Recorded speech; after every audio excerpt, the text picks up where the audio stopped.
Sahabat, jumpa kembali dalam program Ngulik Alkitab. Sahabat YKB dimanapun berada, program Ngulik Alkitab ini diselenggarakan sebagai media sarana bagi kita belajar bersama mendalami Alkitab dan tentu saja melihat relevansinya bagi kehidupan kita sehari-hari. Pada episode kali ini kita mengulik Injil Matius pasal 8 ayat 5-13 diberi judul Perwira yang tidak beriman namun percaya. Dari judulnya ini udah mengajak kita mau cari tahu apa ya maksudnya ya. Dan untuk mengulik teks Matius 8 ayat 5-13 kita akan belajar bersama-sama melalui Pendeta Emeritus Samuel Santoso. Salam jumpa Pak Pendeta. Terima kasih Bu Santi. Ya, saya dengar nanti tema itu tidak tinggal pertanyaan. Yes, betul. Tapi ada jawaban dan itu menggugah kita ya tentu saja. Pak Pendeta, sebelum kita memulai ya ngulik Alkitab pada episode kali ini bersama saya sebagai pemandu percakapan Pendeta Santini Manurung, kita buka dalam doa. Silakan Pak Pendeta boleh memimpin kita dalam doa. Mari saudara sekalian kita berdoa. Tuhan Allah Bapa kami di dalam Kristus Yesus, kami sungguh bersyukur dan berterima kasih kepadamu karena kami mendapat kesempatan untuk setiap saat bisa datang kepada Tuhan, mencari pedoman, mencari petunjuk, mencari tahu apa kehendak Tuhan untuk kehidupan kami. Karena itu Tuhan kami berterima kasih karena melalui program Ngulik Alkitab, Engkau memberi kesempatan kepada kami untuk bersama-sama belajar. Kiranya Engkau berkati seluruh waktu yang akan kami gunakan 1 jam ke depan, sehingga bacaan Injil maupun upaya kami mencari makna bagi hidup kami sekarang tercapai oleh karena berkat Tuhan saja. Hanya di dalam nama Yesus Kristus, Sang Firman yang sejati itu kami sudah berdoa. Amin. Amin. Baik sahabat semua, kita membuka Alkitab dari Injil Matius pasal 8 ayat 5-13. Yesus menyembuhkan hamba seorang perwira di Kapernaum. Ketika Yesus masuk ke Kapernaum, seorang perwira datang kepada dia dan memohon pertolongannya. Ia berkata, "Tuan, hambaku terbaring di rumah karena sakit lumpuh dan ia sangat menderita." Yesus berkata kepadanya, "Aku akan datang menyembuhkannya." Namun jawab perwira itu kepadanya, "Tuan, aku tidak layak menerima Tuan di dalam rumahku. Tetapi katakan saja sepatah kata dan hambaku itu akan sembuh. Sebab aku sendiri seorang bawahan dan di bawahku ada pula prajurit. Jika aku berkata kepada salah seorang prajurit itu, 'Pergi,' maka ia pergi, dan kepada seorang lagi, 'Datang,' maka ia datang. Ataupun kepada hambaku, 'Kerjakanlah ini,' maka ia mengerjakannya." Mendengar hal itu, Yesus heran dan berkata kepada mereka yang mengikutinya, "Sesungguhnya aku berkata kepadamu, iman sebesar ini tidak pernah aku jumpai pada seorang pun di antara orang Israel. Aku berkata kepadamu, banyak orang akan datang dari timur dan barat dan duduk makan bersama Abraham, Ishak dan Yakub di dalam kerajaan surga. Sedangkan anak-anak kerajaan itu akan dicampakkan ke dalam kegelapan di luar. Di sana akan terdapat ratapan dan kertak gigi." Lalu Yesus berkata kepada perwira itu, "Pulanglah dan jadilah kepadamu seperti yang engkau percaya." Pada saat itu juga sembuhlah hambanya. Ya, Pak Pendeta, ini kita teksnya dari Injil Matius pasal 8 ayat 5-13. Ini peristiwa mujizat yang bisa saja ini memang menimbulkan kekaguman ya, menimbulkan kekaguman yang dilakukan oleh Tuhan Yesus bisa menyembuhkan penyakit ya, tanpa perlu datang di tempat. Komentar Pak Pendeta. Ya. Saudara sekalian, memang biasanya teks kita hari ini itu suka bagian depannya dilompat begitu saja, sebab orang hanya mau tahu bagian akhirnya, yaitu bahwa hamba si perwira di Kapernaum ini sembuh secara istimewa. Sebab Yesusnya nggak usah datang, tinggal ngomong, lalu sembuh. Ya. Dan itu kemudian dijadikan proof text, kadang-kadang dijadikan semacam patron. Oke. Kalau kamu percaya betul, maka hal semacam ini terjadi. Ya, memang betul. Tetapi rasanya cerita Injil kali ini punya makna yang lebih daripada sekedar sebuah peristiwa mujizat Tuhan. Oke. Pak Pendeta terus mengatakan bahwa betul ya, dan kita sangat terkagum begitu dengan kemahakuasaan yang Yesus kerjakan. Namun yang Pak Pendeta tadi sampaikan adalah kita mau diajak untuk melihat begitu makna dalam teks ini. Tambah lagi memang di teks Yesus menyembuhkan hamba seorang perwira di Kapernaum yang tercatat di Injil Matius, secara paralel juga ada di Lukas 7 ayat 1 sampai 10 dan Injil Yohanes 4 ayat 46 sampai 53. Mungkin ada sesuatu yang memang secara khusus yang mau disampaikan oleh Injil Matius di paralel ya, kisah ini di Lukas dan juga Yohanes, dan makna yang bisa kita perhatikan lebih sungguh, lebih dari soal dia bisa mengerjakan mujizat yang besar. Jadi begini Bu Santi, jadi dan saudara sekalian, kalau di dalam teologi Alkitab itu dikenal satu kalimat, istilahnya itu Sitz im Leben katanya. Istilah yang khas dipakai itu. Cerita-cerita Injil itu punya Sitz im Leben-nya dalam bahasa Jerman, setting of life-nya. Jadi para penginjil itu tidak sekedar mau menyajikan kepada kita semua, ini loh Tuhan Yesus pada satu hari sampai di Kapernaum ketemu sama seorang perwira yang asistennya, saya pakai kata asistennya, lumpuh dan minta disembuhkan. Lalu ceritanya begitu, enggak. Memang betul barangkali ceritanya begitu. Tetapi para penginjil ini memanfaatkan cerita yang mereka terima secara lisan turun-temurun itu untuk kepentingannya sendiri. Kepentingan sendiri maksudnya Matius itu punya jemaatnya sendiri yang berbeda dengan Lukas, berbeda juga dengan Yohanes. Jadi Lukas punya jemaatnya sendiri yang situasinya beda.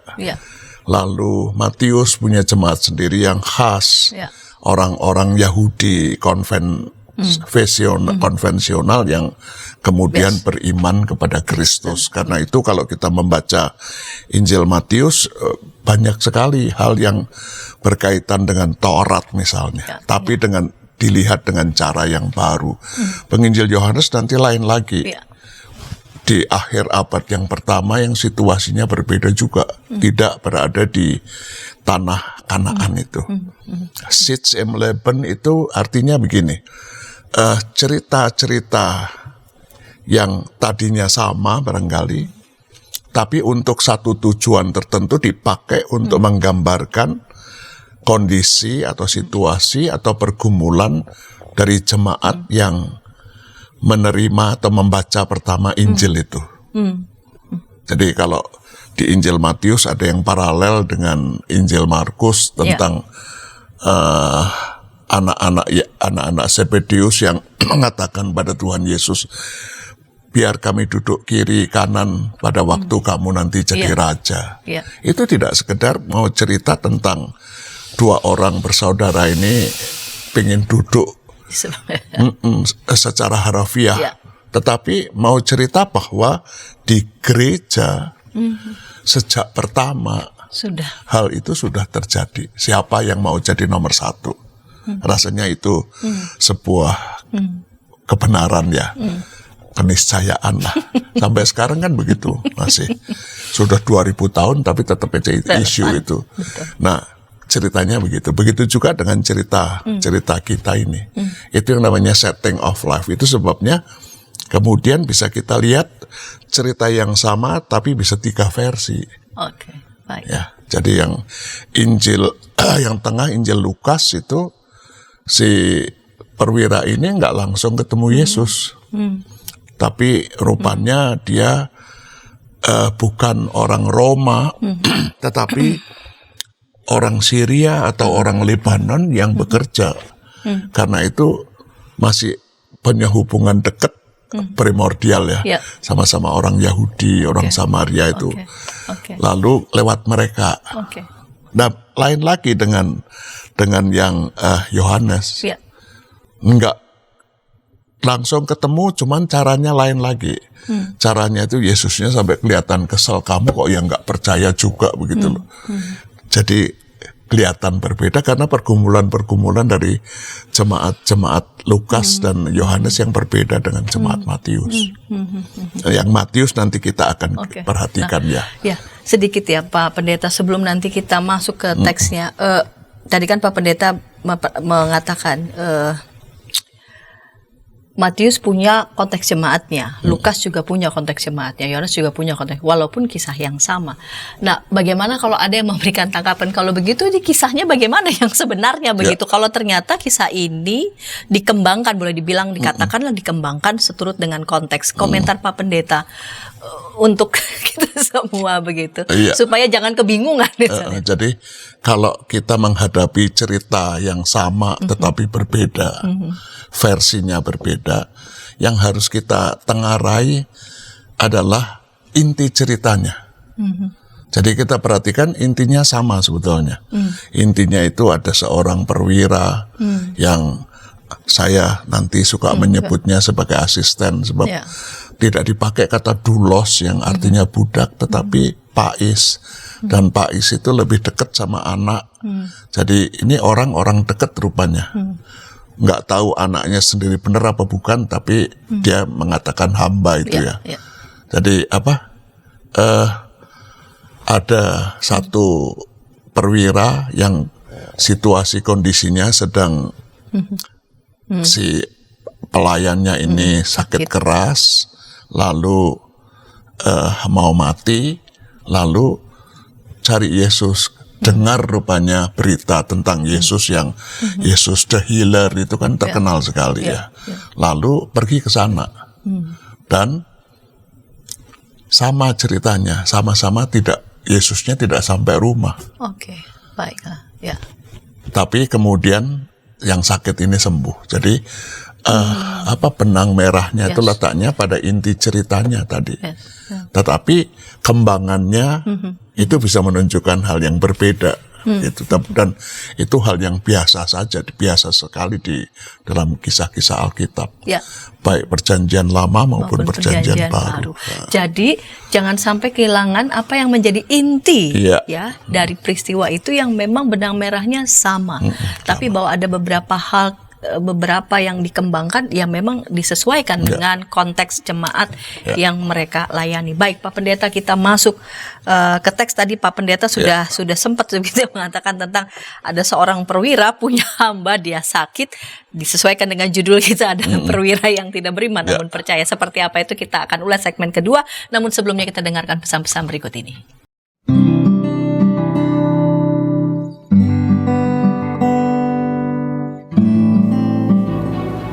Hi folks, this is Daily Spirit for Youth, a daily devotional that helps you grow closer to God and apply His Word to your life. Daily Spirit for Youth dapat Anda saksikan hari Senin sampai Sabtu pukul 4.30 waktu Indonesia Barat di channel YKB TV. Kita jumpa dalam acara Pembangunan Jemaat. Pembangunan Jemaat setiap Senin di minggu kedua dan keempat pukul 20 waktu Indonesia Barat. Dapat Anda nikmati di channel YKB TV. Dari gungkungan malam gelap, nyanyikanlah nyanyian baru setiap hari Rabu pukul 12 waktu Indonesia Barat. Dapat Anda nikmati di channel Lagu Rohani YKB TV.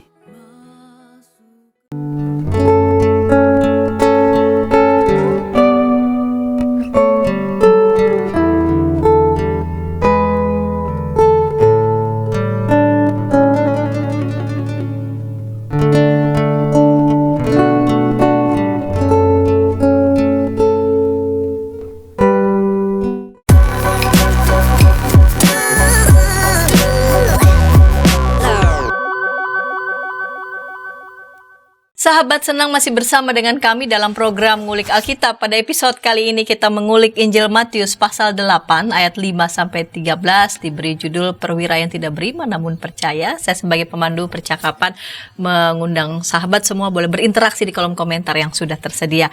Baik Pak Pendeta Samuel, kita lanjut ya Pak di segmen yang kedua ini. Ayat 5, ketika Yesus masuk ke Kapernaum, seorang perwira datang kepada dia dan memohon pertolongannya. Ia berkata, Tuhan, hambaku terbaring di rumah karena sakit lumpuh dan ia sangat menderita. Pak Pendeta boleh berikan gambaran nih, penjelasan kepada kita ketika Yesus masuk yang sangat dia dikenal di kawasan Kapernaum, dia berkarya di sana, lalu kemudian dia bertemu dengan seorang perwira yang rasanya tidak dicatat namanya di sini, lalu kemudian mohon kesembuhan. Ini Yesus ini terkenal sekali sampai entah perwira dari mana, lalu kemudian memohon pertolongan dan kabar tentang kehebatan dan Yesus mengajar dan menyembuhkan dengan penuh kuasa itu juga terdengar di telinganya. Iya. Jadi memang agak aneh bahwa cerita terkenal ini sampai orangnya tidak tahu ini perwiranya namanya siapa ya. Dan lebih aneh lagi kalau kita baca yang versi Lukas. Coba yang versi Lukas itu disebutkan di sana bahwa si perwira ini simpatisan rupanya terhadap sinagoge di sana. Sehingga ketika dia minta tolongnya ke para penatua di sinagoge, rumah sembahyang di Kapernaum itu. Jadi dan nanti penatuannya juga pada ngomong sama Tuhan Yesus, ini orang banyak sekali membantu kami. Jadi ketahuan. Cuman sayang ya, kok sama seperti di gereja kita sekarang kan. Persembahan banyak kan yang namanya NN. NN kaya sekali sebab satu kali masuk bisa 10. Tapi NN semua, no name. Saya tidak tahu kenapa penginjil mengatakan itu ya. Berbeda dengan waktu Yesus masuk ke Yeriko, dia sudah tahu orang namanya Sakeus. Tapi memang pengemis tanpa nama yang nggak tahu, NN aja. Tapi rupanya tekanannya pada Yesusnya ya. Bahwa ini si perwira ini tahu persis dan dia punya perasaan yang baik, niat baik untuk menolong si asistennya ini. Dan rupanya dia dengar cerita Kapernaum. Kalau kita pergi ke Kapernaum sekarang, saudara, di Israel, itu kita berada di kawasan yang tidak terlalu luas sebetulnya. Jadi kalau pergi ke Kapernaum, saya selalu punya impresinya itu, ya Yesus itu rupanya guru dari desa ya. Bukan Israel sekarang pintar itu, Kapernaum dibiarkan tetap seperti pedesaan. Dan Yesus, jadi kadang-kadang kaget juga ya, dari desa itu muncullah orang namanya Yesus yang kita kenal. Hebat sekali itu. Dan kehebatannya terdengar gitu ya, sampai ke perwira ini. Siapa sih sebetulnya si perwira ini ya, Pak Pendeta? Siapa dia? Itu? Walaupun tak bernama, tapi dicatat begini apa istimewanya. Nanti kita tanyalah kalau sudah di sorga sana. Itu siapa sih itu Tuhan? Ya tapi yang jelas dia bukan sembarang orang ya, pasti itu. Tapi rasanya nama tidak terlalu penting buat penulis Injil ini. Sampai Injil Lukas juga yang punya data yang lebih tetap detail. Enggak perhatikan nama itu. Yang jelas ini kalau beberapa terjemahan bahasa Inggris pakainya centurion. Dan centurion itu komandan dari pasukan yang terdiri dari sekitar 100 pasukan, 100 orang. Jadi centurion itu contohnya konon kabarnya yang nusukkan tombak ke lambung Yesus itu seorang centurion yang kemudian nanti dia menang undian jubah Yesus, lalu jadilah film The Rope itu. Jadi ya dia mungkin pangkatnya sekitar letnan lah. Cukup kalau di sini barangkali jadi komandan koramil gitu ya. Berarti punya pangkat, punya posisi begitu punya ya. posisi juga. Punya posisi. Dan rasanya dia sadar bahwa dia dalam tanda petik dia orang asing begitu. Mungkin tampak dari cara dia mengatakan permohonannya kepada Yesus. Ini meskipun tentara tapi sopan sekali kalau buat saya. Oh maaf ya, buat yang tentara bukan berarti seseorang nggak sopan. Cuman ini kok biasanya kan sangat langsung menjaga. perintahkan begitu. Ini kan dia kan cerita itu, aku punya bawahan, aku punya atasan. betul. Kalau aku sama bawahanku jalan, mesti jalan. Betul. Dan rasanya itu biasa di dunia militer kan, tidak boleh ada negosiasi kan. Betul. Tapi dia punya kalau saya mengatakan naluri barangkali ya. Kamu bisa ini. Cukup katakan satu kata saja. Tapi rasanya bukan cuma tahu dia bisa ya, Yesus bisa, tapi dia lebih dari sehingga begitu sangat hormatnya begitu Jadi, sangat sopannya dan sungkannya begitu pada Yesus. Jadi dia tahu diri menurut saya, kalau saya lebih suka begitu ya. Dia rupanya ngerti bahwa orang Yahudi terhadap orang seperti dia itu sangat jaga jarak ya. Jadi buat orang Yahudi yang konservatif, orang di luar mereka itu kafir. Orang dalam bahasa Ibrani mereka suka menyebut bangsa lain itu goyim. Goy itu bangsa-bangsa. Atau kalau di perjanjian baru suka dipakai kata ta'etne. Etne itu bangsa-bangsa lain dan prejadis, prasangka. Pokoknya di luar kami yang umat Allah ini nanti bakalnya jadi penghuni neraka. Mereka bukan apa-apa. Jadi kalau bisa mereka tidak kontak sama sekali dalam hidup itu. Tapi kan itu nggak mungkin. Jadi karena itu ya kontaknya itu ya kontak apa boleh buat, karena mesti kontak. Kalau enggak ya nggak ada urusannya. Ini udah sopan, santun, terus sadar konteks, sadar perbedaan culture, keyakinan yang begitu tajam begitu ya, sehingga memang dia sangat mengatur begitu ya, cara dia berbicara, cara dia berkata, bahkan cara dia meminta begitu. Apa mungkin karena ini juga Yesus begitu begitu terenyuh dan melihat ini ada poin penting nih justru dalam pribadi seorang perwira asing ini. Jadi meskipun orang lain mengatakan kamu itu bakalnya masuk neraka, rupanya dari cerita ini yang ditampilkan seorang perwira yang ngerti posisi orang lainnya. Karena itu kalau dia mengatakan sama Tuhan Yesus, kamu nggak perlu datang ke rumahku.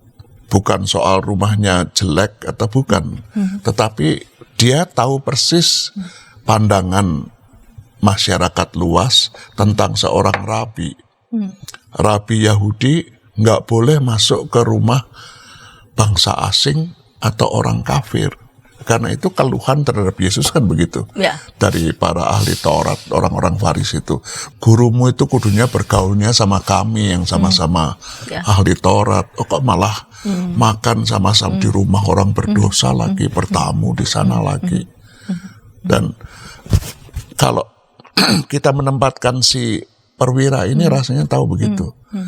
Aku nggak mau ngerepotin kamu. Sebab kalau nanti kamu masuk ke rumahku, lalu para rabi, ahli Taurat itu menganggap kamu najis. Dan kalau kamu najis, kamu nggak bisa ikut ibadah di sinagoge. Kamu nggak boleh mempersembahkan korban. Kamu nggak boleh terlibat dalam banyak perkara agama. Jadi dia memikirkan dampak seperti apa, jangan sampai justru menimbulkan konsekuensi yang serius pada Yesus atas permintaannya.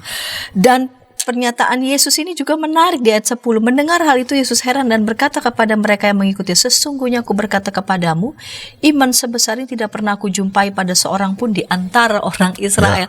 Ini pernyataan Yesus yang tajam ya, nyelekit begitu dan eksplisit dituliskan oleh penulis Injil Matius.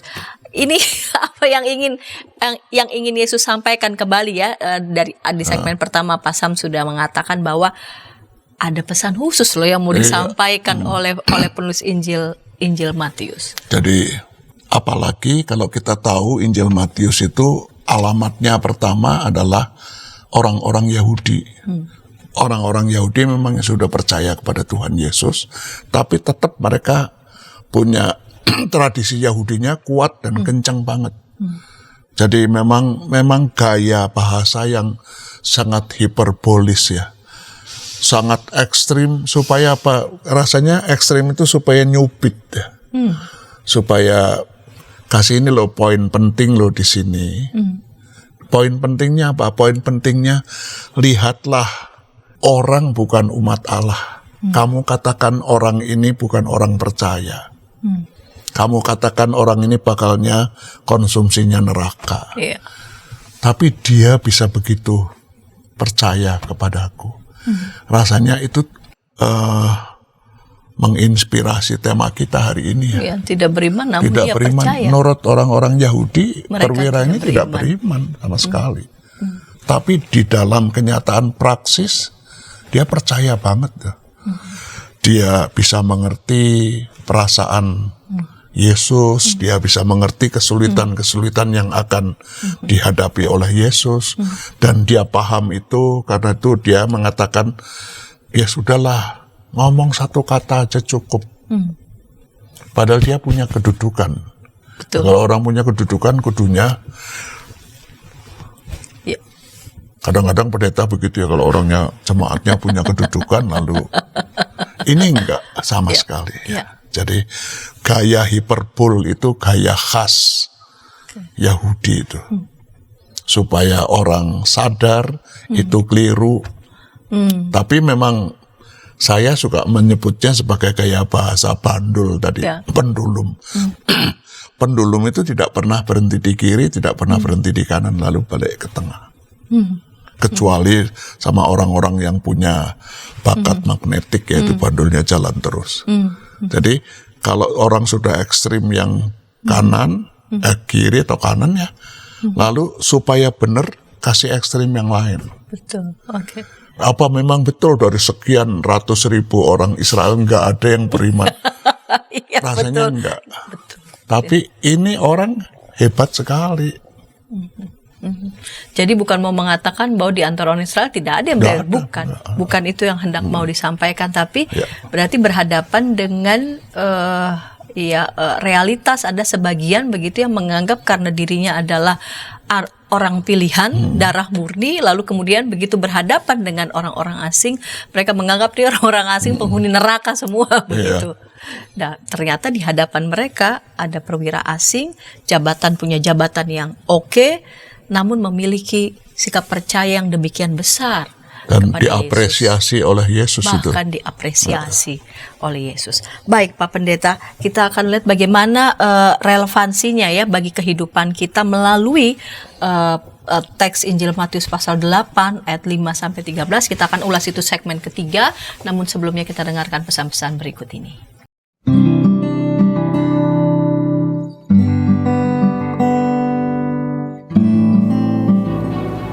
Hi folks, this is Daily Spirit for Youth, a daily devotional that helps you grow closer to God and apply His Word to your life. Daily Spirit for Youth dapat Anda saksikan hari Senin sampai Sabtu pukul 4.30 waktu Indonesia Barat di channel YKB TV. Kita jumpa dalam acara pembangunan jemaat. Pembangunan jemaat setiap Senin di minggu kedua dan keempat pukul 20 waktu Indonesia Barat. Dapat Anda nikmati di channel YKB TV. Dari kungkungan malam gelap. Nyanyikanlah nyanyian baru setiap hari Rabu pukul 12 waktu Indonesia Barat. Dapat Anda nikmati di channel Lagu Rohani YKB TV.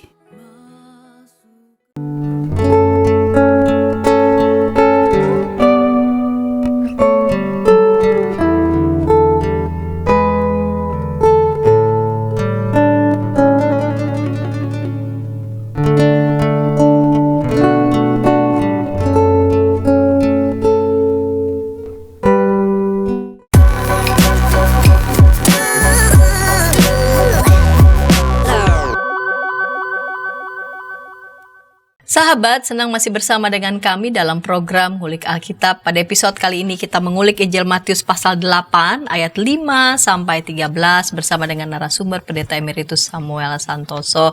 Saya sebagai pemandu percakapan mengajak sahabat boleh berinteraksi di kolom komentar yang sudah tersedia. Baik Pak Pendeta, kita tiba di segmen 3, segmen penutup di episode ini. Perwira yang tidak beriman namun percaya, Injil Matius 8 ayat 5 sampai 13. Pesan-pesan apa yang relevan nih buat bagi kehidupan kita sehari-hari melalui teks Injil Matius 8 ayat 5 sampai 13 ini Pak Pendeta? Ya. Jadi yang pertama rasanya perlu dicatat bahwa agama tidak harus mempersulit orang. Jadi ritus itu bisa macam-macam, upacara boleh macam-macam, tetapi prinsip yang mau disampaikan oleh Tuhan Yesus dalam Injil adalah seperti kalimat yang sederhana yang dia ajarkan. Ketuklah maka pintu akan dibukakan. Mintalah maka akan diberikan kepadamu. Memang tidak segampang itu, tetapi mau mengatakan tidak ada birokrasi yang agama kan juga begitu, lalu bikin ritusnya sampai ruwet, sampai orang merasa tidak bebas lagi. Tapi di sini kita lihat tidak bergantung pada tempat. Tidak harus di sinagoge, di bait Allah, bahkan di jalan pun oke. Sebab yang paling penting bukan tempatnya, bukan upacaranya, tetapi yang paling penting adalah iman dari orang yang tidak percaya tadi itu. Itu sangat diapresiasi oleh Tuhan Yesus ya. Kelihatan sekali itu. Waduh, dia kok rasanya senang sekali sesudah bergaul dengan banyak orang yang mengaku umat Allah enggak seperti ini kok yang diprasangka jelek jadi berbeda begitu. Dan percaya dari si perwira ini memang betul, sebetulnya kata iman kalau dalam bahasa Ibrani itu aman bunyinya. Aman dalam bahasa Ibrani kalau diterjemahkan dalam bahasa Indonesia itu menyandarkan diri sepenuhnya kepada, atau menggantungkan diri sepenuhnya kepada. Jadi bukan tidak ada masalah, bukan tidak terancam celaka, enggak. Tapi saya yakin kalau saya bersandar pada Tuhan, pakai kata dari ucapan dari si perwira, kamu ngomong satu kata aja udah cukup, itu pasti sembuh. Itu hebat, luar biasa itu. Nggak usah tangannya harus sampai lalu pakai berdoa yang berteriak-teriak, enggak. Cukup berbicara saja. Cukup satu kata saja dan itu hebat sekali. Tapi buat saya yang paling saya belajar itu sikap dari Yesus tentu yang paling penting ya. Tapi sikap dari perwira ini, centurion ini. Saya lalu ingat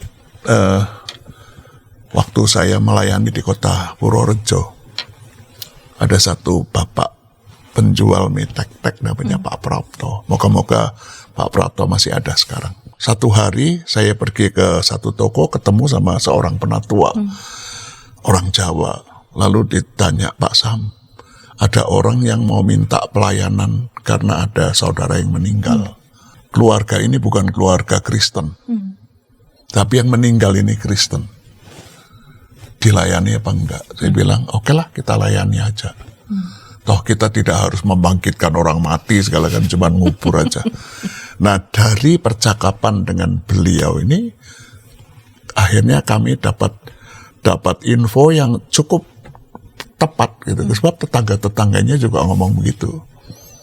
Pak Prapto punya satu istri, 3 atau 4 orang anak. Kondisi hidupnya biasa saja. Nah ibu yang meninggal ini bukan siapa-siapanya, saudara. Jadi ada sepasang suami istri muda dengan 1 anak yang bawa ibu ini tinggal di kontrakan sebelah rumah. Entah gimana, satu kali pasangan suami istri dan anaknya ini pergi hilang begitu saja. Dan ibunya dalam kondisi sakit, ditinggal. Tidak ada yang merawat, tidak ada saudara. Lalu keluarga Pak Prapto inilah yang merawat ibu ini. Sakit, masuk rumah sakit, belum ada BPJS. Mereka mengusahakannya sampai usaha itu optimal. Dan ibu ini meninggal. Waktu ibu ini meninggal, mereka ketemu sama satu penatua yang rupanya langganan Metakteknya itu, kasih tahu, bisa ndak cariin pendeta yang mimpin acara kematian ini, karena ini ibu Kristen katanya. Dia bilang, oke lah, saya melayani. Terus saudara tahu, bukan cuman rumah sakit semua dibayarin, tapi juga peti matinya bagus sekali. Sudah disiapin makam yang rapih, bukan main. Padahal tidak ada peninggalan apapun dari ibu ini, kecuali tubuh renta yang sakit ini. Tapi saya bilang ini, Pak Prapto hebat sekali. Dia bukan orang Kristen, tetapi dia menjalani nilai kekristenan itu full, top, optimal. Tapi kadang-kadang mikir, masa ya kalau begini beliau nggak masuk surga. Padahal lebih banyak yang saudara-saudara yang Kristen itu jadi rentenir yang kejamnya luar biasa. Masa itu yang masuk surga. Jadi sebaliknya ya, kita tidak bisa mengatakan dia tidak beriman. Sebab dalam praktek dia menunjukkan iman yang luar biasa hebat. Percaya betul pada pemeliharaan Tuhan, betapapun hidupnya sederhana, namun merawat tetangga yang bukan siapa-siapanya. Bukan siapa-siapa. Jadi ya, persaudaraan, persahabatan yang menguntungkan saya. Menguntungkan. Menguntungkan. Itu cuan itu. Betul. Iya. Karena kalau saya makan mie lalu porsinya jadi porsi sesuai dengan berat badan saya. Dengan harga seminimal mungkin. Jadi memang itu menjawab tema kita sebetulnya. Kita tidak pernah bisa mengatakan semena-mena, oh kamu karena kamu tidak menjalankan ini kamu enggak. Si perwira Kapernaum ini bukan siapa-siapa, diprasangka bakalnya masuk neraka, kafir. Segalanya nggak soal, buat dia juga rupanya nggak ada masalah. Tapi dia yang berani mengatakan kepada Tuhan Yesus, kamu nggak usah ke rumah, cukup ngomong satu kata saja. Rasanya saya harus belajar terhadap Tuhan Yesus. Ya, Tuhan Yesus, Engkau berikan kepada kami ini itu kan begitu biasanya.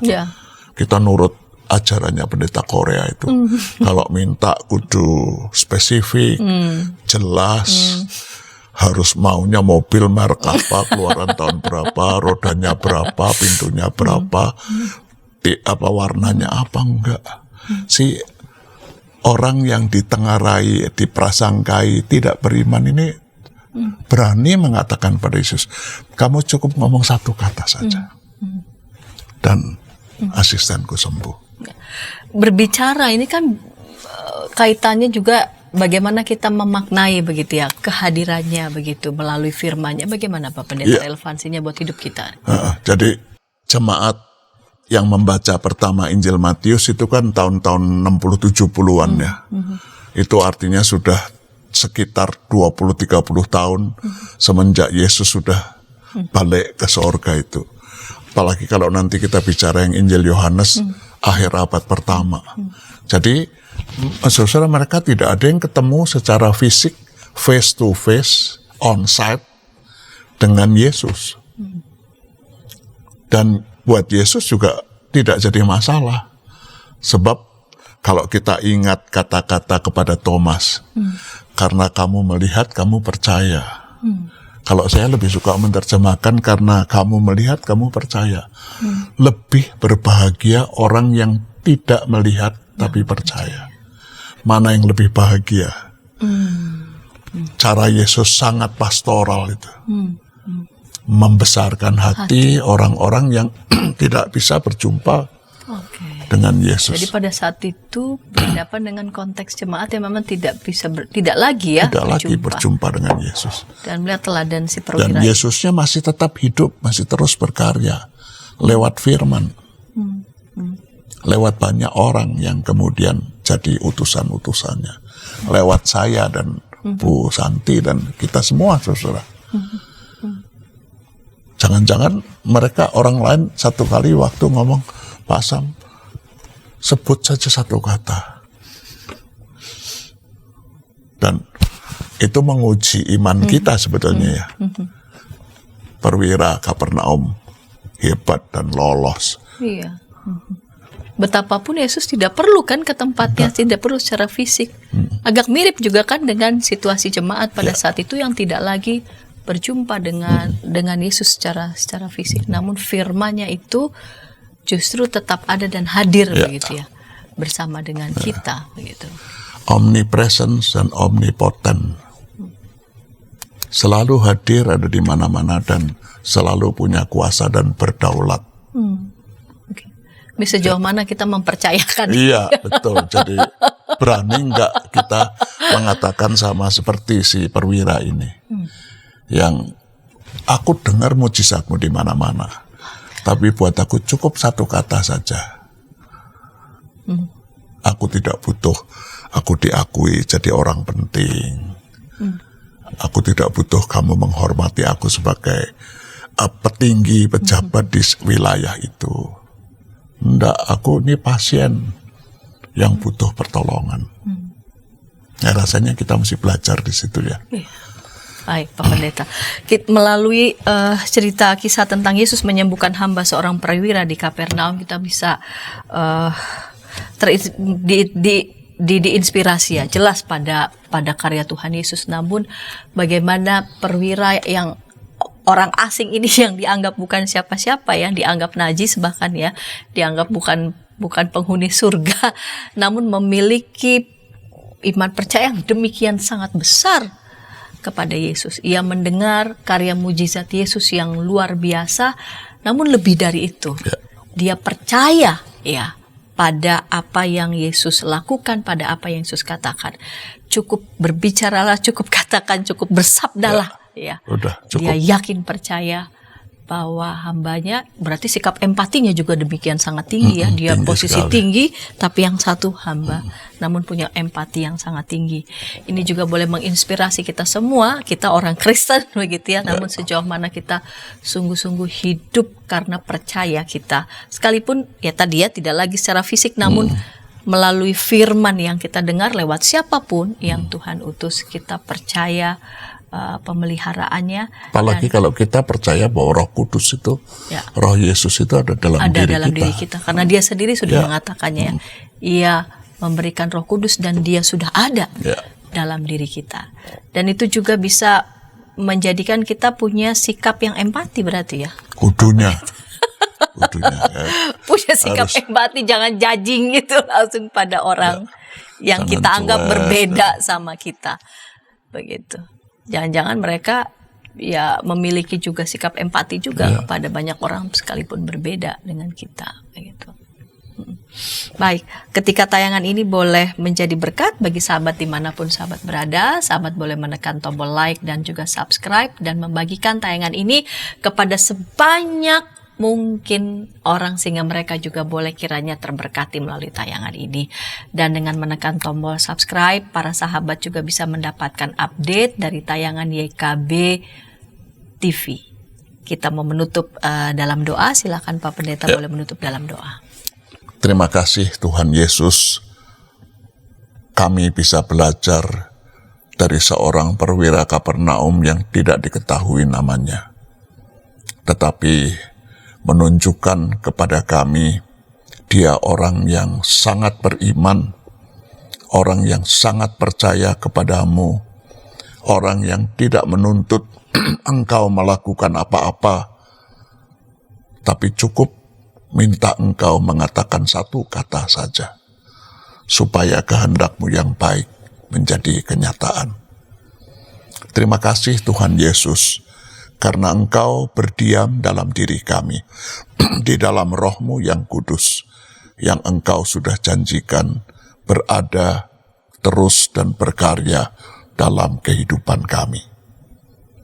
Ya Allah Roh Kudus, bekerjalah dengan leluasa, tolonglah kami supaya kami umat Allah sungguh-sungguh percaya, mempercayakan diri kami sepenuhnya kepada Tuhan, menyandarkan hidup kami sepenuhnya kepada Dikau, menggantungkan diri kami hanya kepada Tuhan, dan melakukan apa yang seharusnya kami lakukan sebagai anak-anak Tuhan. Berkatilah kami, berkatilah YKB TV, supaya melalui program-program yang ditayangkan, iman jemaat Tuhan, bahkan siapapun yang menyaksikannya, dibangun untuk hidup beriman kepada Tuhan saja. Terpujilah namamu kekal selama-lamanya. Amin. Amin.